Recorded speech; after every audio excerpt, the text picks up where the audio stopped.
সরকারের দায়িত্ব হচ্ছে জনগণকে উদ্বুদ্ধ করা, ভোট দেওয়ার জন্য, ভোট প্রয়োগ করুন, এটাই সরকারের কাজ, উৎসাহিত করা।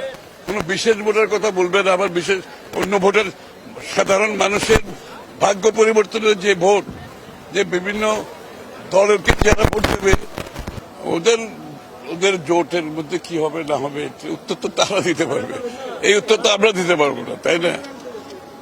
ওরা ওদের জোটের মধ্যে কি হচ্ছে না হচ্ছে এটা, এই বিষয়ে আমাদের কোনো মতামত নাই, আর আমাদের কোনো ইচ্ছাও নেই এই ব্যাপারে মতামত দেওয়া। কিন্তু সবচেয়ে বড় হচ্ছে আমাদেরকে বলতে হবে, জনগণকে উদ্বুদ্ধ করতে হবে ভোটের জন্য। সরকারের দায়িত্ব হচ্ছে জনগণকে উদ্বুদ্ধ করা, ভোট দেওয়ার জন্য। কোন বিশেষ কারণে ভোট দেওয়ার কথা সরকারের বলা উচিত না, সরকারের লোকজনের বলা উচিত না। সরকারের উচিত জনগণকে বলা ভোট দেওয়ার জন্য। ভোট বলতে ভোট, সব ব্যাপারে ভোট। কোন বিশেষ ক্ষেত্রে ভোট দেবে, কথা বলবে, আবার একটাকে বাইরে রাখবে, এই ধরনের কথাবার্তা ভালো না।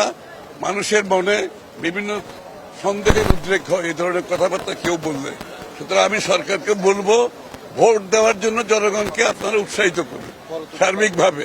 সব ভোটের কথা বলতে হবে, কোনো বিশেষ ভোটের কথা বলবেন, আবার বিশেষ অন্য ভোটের, সাধারণ মানুষের ভাগ্য পরিবর্তনের যে ভোট, যে বিভিন্ন দলকে যারা ভোট দেবে, এটাই তো আসল ভোট, তাই না? সুতরাং সেই কথা না বলে খালি ভোটের কথা বলবেন আর ভোটের কথা বলবেন না।